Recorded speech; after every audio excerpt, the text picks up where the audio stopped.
Ewusia makwa abade mo ba 24/7 so. Meka 24/7 na wagye me so say konkonsa. Efie, magidi se oba ade adom. Obi a ho eye. Ene ye de ahia biem. Die ena me ye de ahia. Asem a abeto ye pron so a enam abefo tintan fidi so obi e ka bi. Ama ye mra hye bedafie mpo enra omuka asa asem ni bi ene se abrante bi e frɛ no eye Charles Amissah a wanya mfie adunun kron 29 years. Oye engineer na bra asemi esi yeni na wapon adwuma wo kofie wo hwe na adwuma mu a ya kire se wa clock in clock out ya kire se opon a esi die on share adwuma no ensa biem o kofie so wafre o maame aka se mama me ba fie o maame nim se ne ba no eba efie abre bo enwre be nonkunu kopem nonkunu ne fa emu no de omofre ne biem a enko phone ne ko but obia enfa call no ekobi amfa na danfo na okọ odi na chi okoye adwuma man no oye engineer nti okoye adwuma kakra ma na danfo no fie no on se wafre no sa onfa on de odwene se abrante bia wabre nti no oje na home ade chi no maame kọ okobusa ekọ adwuma m se oh abre ona oba adwuma bibia che se nura na oba adwuma wa croaking na croak out na mom owie na danfo asomesi na ekọ fie nti yemusa na danfo no omofre no busa no se oh ampa na mene na wo atama mo frɛ ne mpo no na ogina me nkyɛn a me ko gya ne kwan sɛ omra fie ntimi de me gya ne kwan a oba fie na me kura mpo ebo oba no ndu no me frɛ no but wo ntimi amfa me call me dwene sɛ ebia wabrɛ nti no wadware na wada sɛ na ente sa na wakohia akwanhia wuo ɛyɛ accident omo hwe ne tira kono mu hu nti ma busuafo ko police station say omo ko declare missing wayera nti no mo amanfo moa na mo hwe ti numbers omo digya ya maame ne number ena ne nua ba number ebra information ko amontre san eye misa no ne namfofo bebre so ehuye ema omo security services nim so eje efre maame say oh say dey ebetimi ayde aboa na ya hwehwe ye nua ba ma no nti omo so eje information bia mo behia bia omo chi cheke ye no ena omo hu say ampa na akwanhia bi si edasei na ewo circle overhead no eso ka bi ebo obi na otimoto so na omo hyeda enya video no eye nti no omo nko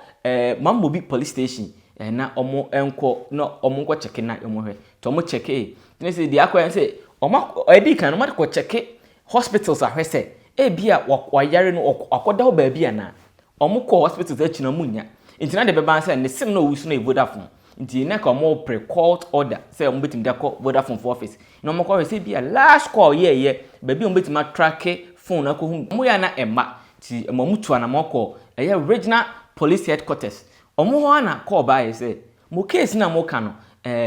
abeto ye na so say ewo one of the police station e no mo call ye to mo call ye no mo chechim say yampa ne say CID ni na odi case no anim no omo no ekoye na omo ne CID no koye asema ombeka akire omo ne say moba no eye Charles Amissah no onya mfie 29 years no ampa say bibi sei asi na ono abrekro oduru ho no na ambulance abefa no de no hospital na oduru abro no shi ambulance for nchechire mo de man nie ka ne bo ne sa na otwa mu koye ambulance befa no de no hospital no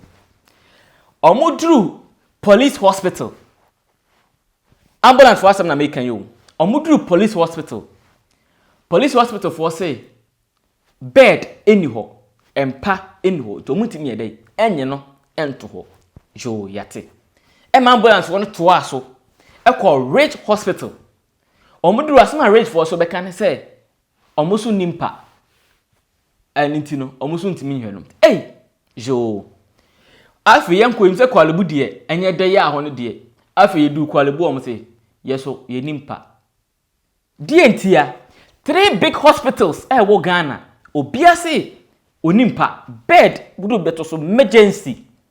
omunimpa yate eti omun transfer nem for enko medical legon medical hwan en ambulance won say debi nipa na free hospital makomakom mienu na abaha aka ho miensa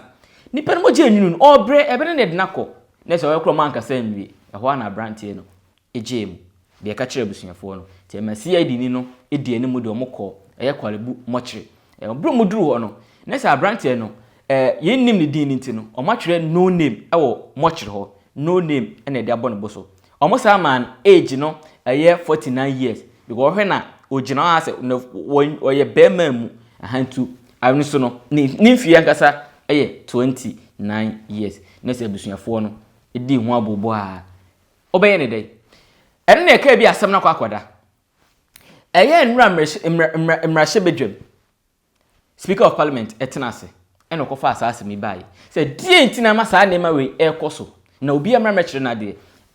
obi amekire na adwene e wo saa case we ho enne ma minority leader Kwame na Alenza afenyo Michael bekire na adwene say ade esiye no entwe ye eni kwan se bibi sei no esi die ya pasa ade we ho enti saa hospitals ahodro me ensa ni na esi etimi to ye nsafra mpanifo omoda saa hospital na no no momra meyi nsam bia no ade cropotinti a masa ade we esi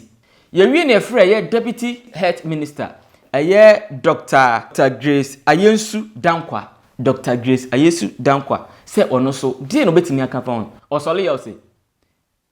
esi na Ghana ha kra no mo abanda da na otwa mu no oka so be agenda 111 no wantimi anyemu ba kokra se speaker said come on to health minister deputy health minister asemasi brabeka abibi fa ho a obeka ai ode be yamanyosem ebeka agenda 111 ne 111 sem and the speaker of parliament speaker krabufu yes I didn't know gasa asemasi brabeka o so le kan sem say de ena afedi emrahye bedemo ho start so ye dede bo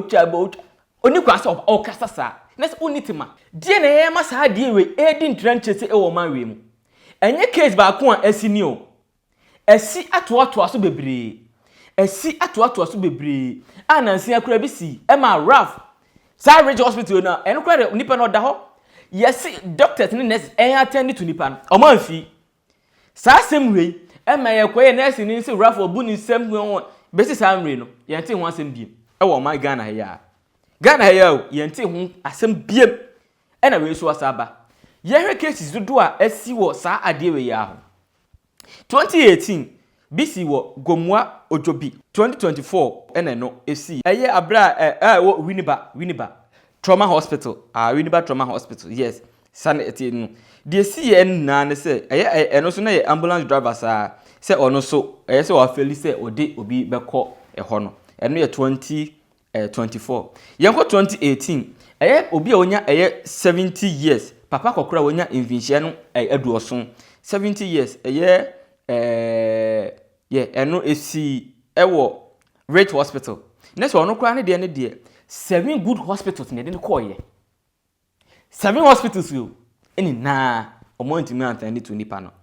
yanko 2025 ye no esi ni opanye ye frɛ no Prince Anthony Opoku Champon also dey see ICU also bed issues near say empeno ena na no dey ya sabesi Charles Amissah dey nso ababesi na mbese me busa ye ho o man we mu say o man na ye ti wo no